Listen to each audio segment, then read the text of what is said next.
அது ஒரு ஹதீஸ் சொல்லப்பட்டது. ஹதீஸும் வஹி என்ற அர்த்தத்தில் சொன்னார்கள் என்று தெரியவில்லை. நம்மை பொறுத்தவரை ஹஜ்ரத் ரசூலுல்லாஹி ஸல்லல்லாஹு அலைஹி வஸல்லம் பேசுகின்ற வார்த்தைகளும் வஹீதான், அதை ஏற்றுக்கொள்ள வேண்டும். சரி, அதை வேண்டுமானால் நாம் சூழ்நிலையின் காரணமாக சஹீஹ் லைஃப் என்று பிரிக்கின்றோம். சஹீஹாக இருந்தால் ஆதாரப்பூர்வமான ஹதீஸ்களை வேண்டுமானால் நாங்கள் அப்படியே வைத்துக் கொள்வோம், மற்றவைகளை பற்றி எங்களுக்கு பிரச்சனை இல்லை என்று சொன்னார்கள். சரி, அவருடைய வாத பிரகாரமே அருமை சகோதரர்களே, குர்ஆனில் ஹதீஸில் சஹீஹான ஹதீஸ்களில் சிஹரை பற்றி, சூனியத்தை பற்றி மிக தெளிவாக சொல்லப்பட்டிருக்கின்றது. அது அவர்களே முழுமையாக ஒப்புக்கொள்கின்றார்கள். புகாரி ஷரீஃபிலே பல்வேறு ஹதீசுகள், அவங்களுடைய குர்ஆனுடைய டிரான்ஸ்லேஷனே அந்த ஹதீசுகள் எண்கள் எல்லாம் போடப்பட்டிருக்கின்றது. சஹீஹான ஹதீஸில் சிஹர் என்பது ஸல்லல்லாஹு அலைஹி வஸல்லம் ஏற்பட்டதாக தெளிவாக பதிவு செய்யப்பட்டிருக்கின்றது. ஆனால் அவர்களுடைய விளக்க பிரகாரம் குர்ஆன் ஷரீஃபுடைய ஒரு வசனத்திற்கு அது மாற்றமாக இருக்கிறது. எனவே இந்த ஹதீஸை ஏற்றுக்கொள்ள முடியாது என்று சொன்னால், அருமை சகோதரர்களே, அப்படியானால் சஹீஹான ஹதீஸின் விஷயத்திலோடு உங்களுடைய நிலைப்பாடு என்ன? சஹீஹான ஹதீஸுகளையே நீங்கள் தூக்கி வீசி விடுவீர்களா? பல்வேறு சஹாபாக்கள் மிக தெளிவாக இருக்கின்ற சஹீஹான ஹதீஸ் எப்படி குர்ஆனுக்கு முரண்படும், அது முரண்படுவது சாத்தியமில்லை என்று சிந்தித்தால் உங்களுக்கு தெளிவடைத்திருக்கலாம். எடுத்தேன் கவிழ்த்தேன் என்ற அடிப்படையில் குர்ஆனிற்கு முரண்படுகிறது, எனவே தூக்கி வீசி நாங்கள் அதை ஒப்புக்கொள்ளவில்லை என்று சொல்கின்றீர்களே. குர்ஆன் உங்களுடைய பார்வையில், உங்களுடைய கண்ணோட்டத்தில் குர்ஆன் ஹதீஸிற்கு மாறுபட்டு இருப்பதினால் நாங்கள் இந்த ஃபிக்ஹ் கிதாபுகள் இவைகளெல்லாம் குப்பைகள், இவைகளை எரித்துவிடுங்கள் என சொல்கின்றீர்களே. அந்த ஆயத்திற்கு மாற்றமாக சஹீஹான ஹதீஸ் இருக்கின்றது. எனவே ஹதீஸை நீங்கள் ஏற்றுக்கொள்ள மறுக்கப் போகின்றீர்களா? என்ன சொல்ல போகின்றீர்கள்? அன்பிற்கினிய சகோதரர்களே, இன்றைய இரண்டாவது அமர்வு இத்துடன் முடிவடைகிறது. அடுத்த அமர்வு சரியாக 7:15 ஆரம்பமாகும். பக்கத்தில் இருக்கக்கூடிய பள்ளிவாசல்ல 7:05 தான் தொழுகை முடியும் என்பதனால 7:05 கேட்ட மூட மாட்டோம். 10 நிமிஷம் முன்பாக. ஆனால் சரியாக விவாதம் 7:15 நடக்கும். 7:15 சரியாக கேட்டப்பட்டிரும். விவாதம் சரியான நேரத்தில் நடைபெறும். நேற்று சரியா இருந்துச்சு, அதனால நீங்க சரியா வந்துடும். 7:05 சரியா கேட்ட போட்டணும். ஆனா 10 நிமிஷம் தாமதம் கேட்ட போட்டுரும். காரணம் என்னன்னா தொழுகைக்காக, பக்கத்துல பள்ளிவாசல் இருக்கிற தொழுகைக்காக.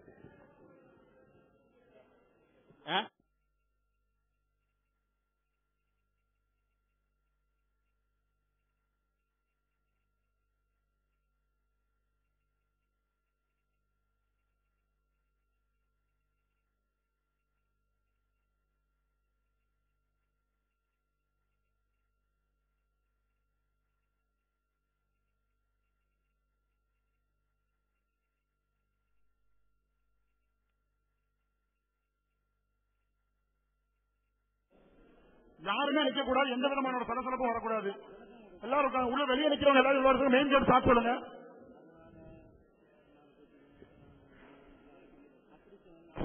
மெயின் கேட் சாப்பிட்டு வெளியே நிக்கிறவங்க உள்ள எதிர்த்து கேட் சாப்பிட்டுங்க. வெளியே யாரும் நின்று மாட்டிட போறாங்க, வெளியே இருக்க உள்ள ஏற்றுங்க.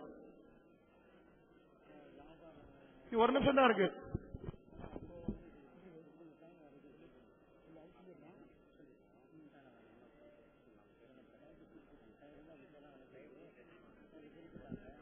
சகோதரர்களே, ஒப்பந்தத்தின் பிரகாரம் முதலில் 9:15, அதாவது 7:15 ஆரம்பிச்சு 9:15 முடிக்கணுங்கிற ஷர்த்து ஒப்பந்தத்தில் இருந்துச்சு. ஆனா காவல்துறையோட சில வேண்டுகோளுக்கு இணங்க 2 தரப்பாரும் பேசி சுமார் ஒரு 3/4 மணி நேரம் குறைச்சிருக்கிறாங்க. அதாவது 8:30 மணிக்கு டோட்டலா எல்லா ப்ரோக்ராமும் முடிச்சிருக்கணும் அப்படின்னு அவங்க வேண்டுகோளுக்கு இணங்க 2 தரப்பும் பேசி ஒரு முடிவு எடுத்திருக்கோம். அதனால ஸ்பீடா முடிக்க வேண்டிய கட்டாயத்தில் இருக்கிறோம். தயவு செஞ்சு எந்த விதமான சலசலப்பும் இல்லாம ஸ்பீடா ப்ரோக்ராம் ஆரம்பிக்கணும். எல்லாரும் நிக்கிறவங்கள ஸ்பீடா உட்காரணும். வெளியே இருக்கிற யாரா இருந்தா உள்ள வர சொல்லுங்க. வெளியே இருக்கிற நபர்கள் யாராவது இருந்தா உள்ள வர சொல்லுங்க. இல்ல டோர் லாக் பண்ணுங்க.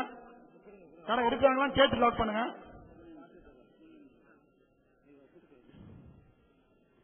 இங்க முன்னாடி நின்று உட்காருங்க பாய்.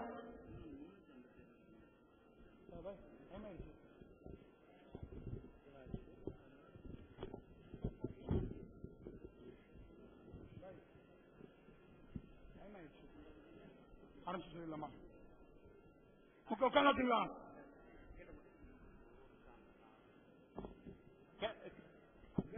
கேட்ட மூடிடுங்க. இதற்கு முன்னால் உள்ள அமர்வுல வாலண்டியர்ஸ் இருந்த மாதிரி 2 தரப்பு வாலண்டியர்ஸ் இருந்துக்குங்க.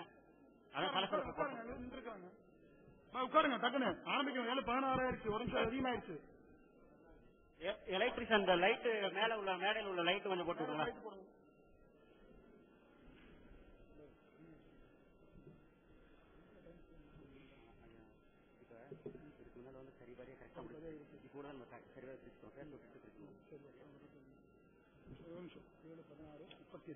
ஆரம்பிச்சிடலாம். நீங்க ஆரம்பிச்சுக்கலாம். அஸ்ஸலாமு அலைக்கும். அல்ஹம்துலில்லாஹி ரப்பில் ஆலமீன். அன்பிற்குரிய சகோதரர்களே, அல்லாஹ்வுடைய மாபெரும் கிருபையினால் தர்கா கட்டடங்கள் இங்கே தகர்க்கப்பட்டு விட்டது. பொது கபரிலே கட்டடம் கட்டக்கூடாது என்று அவர்கள் ஒப்பந்தம் செய்திருந்தார்கள். அதற்கு ஆதாரம் எங்கே என்று கேட்டோம். அவர் இன்னும் எந்த ஒரு ஆதாரத்தையும் சமர்ப்பிக்கவில்லை. வலிமார்களின் கபரிலே கட்டடம் கட்டலாம் என்று ஒப்பந்தத்திலே சொல்லி இருக்கின்றார்கள். அதற்கு எங்கே ஆதாரம் என்று கேட்டோம். அதற்கும் இதுவரை அவர்கள் ஆதாரங்கள் சமர்ப்பிக்கவில்லை. தர்கா என்பது யஹூதி நசாராக்களுடைய கலாச்சாரம். அவர்கள்தான் கபர்களுக்கு மேல் கட்டடங்களை கட்டினார்கள் என்று எடுத்து வைத்தோம். அந்த யஹூதி நசாரா கலாச்சாரத்திற்கு இன்னும் அவர்கள் மறுப்பு தெரிவிக்கவில்லை. நபிகள் நாயகம் ஸல்லல்லாஹு அலைஹி வஸல்லம் அவர்கள் மூசா நபியுடைய கபரை கடந்து சென்றார்கள் என்று ஒரு ஹதீஸை எடுத்து வைத்தார்கள். அந்த ஹதீஸிலே தர்கா கட்டலாம் என்று எங்கே ஆதாரம் இருக்கிறது என்று கேட்டோம். அதற்கு இன்னும் அவர்கள் எந்த விதமான பதிலையும் எடுத்துச் சொல்லவில்லை. கபர் பூசக்கூடாது என்பது கபரின் மேல்புறத்தை குறிக்காது, உள்ளே பூசுவதைத்தான் குறிக்கும் என்று அவர்கள் சொன்னார்கள். அப்படி என்றால் யூத கிறிஸ்தவர்கள் கபருக்கு உள்தான் அவர்கள் வழிபாடு தலத்தை அமைத்தார்களா என்று கேட்டோம். அதற்கு அவர்கள் எந்த விதமான மறுப்பையும் சொல்லவில்லை. அதே போன்று இப்ராஹிம் அலை இன்ன இப்ராஹிம கான உம்மத்தன் காணித்தன் என்ற வசனத்தை எடுத்து வைத்தார்கள். அந்த வசனத்திலே எங்கே தர்கா கட்டலாம் என்று எங்கே ஆதாரம் இருக்கிறது? இப்ராஹிம் நபி ஒரு சமுதாயமாக இருந்தார் என்று வசனம் வருகிறது. அந்த வசனத்தை எடுத்து சொன்னார்கள். அந்த வசனத்திற்கும் தர்கா கட்டலாம் என்பதற்கும் என்ன சம்பந்தம் இருக்கிறது என்று கேட்டோம். அதற்கு எந்த விதமான பதிலையும் காணும். ஏழைக்கு உணவளிப்பதே ஏழைக்கு ஒருவர் உணவளிக்காமல் இருந்தார். மறுமையில் இறைவன் அவனை அழைத்து, நீ இந்த ஏழை உன்னிடம் உணவு கேட்டானே, நீ அவனுக்கு உணவளிக்கவில்லையே, நான் உன்னிடம் உணவு கேட்டேனே, நீ எனக்கு உணவளிக்கவில்லை என்று அல்லாஹ் கேட்பான். அப்போது அந்த அடியான் கூறுவான், யா அல்லாஹ், நீதான் உலக மக்களுக்கெல்லாம் உணவளிக்கின்றாய், உனக்கு எப்படி நான் உணவளிக்க முடியும் என்று அடியான் கூறுவான். அப்ப அல்லாஹ் கூறுவான், என்னுடைய இந்த அடியான் உன்னிடம் வந்து உணவு கேட்டான், நீ அவனுக்கு உணவளிக்கவில்லை, நீ அவனுக்கு உணவளித்திருந்தாய் என்றால் எனக்கு உணவளித்ததை போன்று அல்லாஹ் கூறுவான். அப்படி என்றால் ஒரு ஏழைக்கு உணவளிப்பதை இறைவன் தனக்கு உணவளிப்பதாக கூறுகின்றான். இந்த உலகத்தில் உள்ள ஏழைகளை எல்லாம் அல்லாஹ் என்று சொல்வீர்களா என்று நாம் கேட்டோம். அதற்கு அவர்கள் எந்த விதமான பதிலையும் சொல்லவில்லை. அதே போன்று ஒன்றை சொன்னார்கள். நபிகள் நாயகம் ஸல்லல்லாஹு அலைஹி வஸல்லம் அவர்களிடம் சென்று நாம் மன்னிப்பு கேட்குமாறு, நமக்காக இறைவனிடம் பாவ மன்னிப்பு கேட்குமாறு சொன்னால் அவர்கள் இறைவனிடம் பாவ மன்னிப்பு தேடுவார்கள் என்று ஒரு வசனத்தை எடுத்து வைத்தார்கள். அது இன்றைய நமக்கும் குறிக்கும் என்றார்கள். அதே போல நாம் கேட்டோம். நபிகள் நாயகம் ஸல்லல்லாஹு அலைஹி வஸல்லம் அவர்களை பார்த்து அல்லாஹ் கூறுகின்றான், குதுமின் அம்வாலிஹிம் ஸதகத்தன், அவர்களுடைய செல்வங்களிலிருந்து ஜகாத்தை எடுங்கள், அதன் மூலம் அவர்களை பரிசுத்தப்படுத்துங்கள், அவர்களுக்காக பிரார்த்தனை செய்யுங்கள், உங்களுடைய பிரார்த்தனை அவர்களுக்கு அமைதியாக இருக்கும் என்ற திருமறை வசனத்தை குறிப்பிட்டு, இப்பொழுது நாம் அல்லாஹ்வின் தூதரிடம் சென்று ஜகாத்தை வழங்க வேண்டும் என்று இதனை விளங்கிக் கொள்வீர்களா என்று கேட்டோம். அதற்கு தவறான முறையில் அந்த வசனத்தை சம்பந்தமில்லாத முறையில் விளக்கத்தை சொன்னார்கள். முறையான விளக்கத்தையும் எடுத்து வைக்கவில்லை. நாம் கேட்ட பல்வேறு கேள்விகளுக்கு எந்த விதமான பதிலும் எதிர்த்தரப்பிலிருந்து வரவில்லை. அதிலிருந்து நாம் ஒன்றை விளங்கிக் கொள்ள முடிகின்றது, தர்கா கட்டடங்கள் கட்டக்கூடாது, அவை தகர்க்கப்பட வேண்டியவைதான் என்பது இங்கே நிரூபிக்கப்பட்டுவிட்டது. இன்ஷா அல்லாஹ் இன்னும் தெளிவாக நாங்கள் இங்கே நிரூபித்து காட்டுவோம்.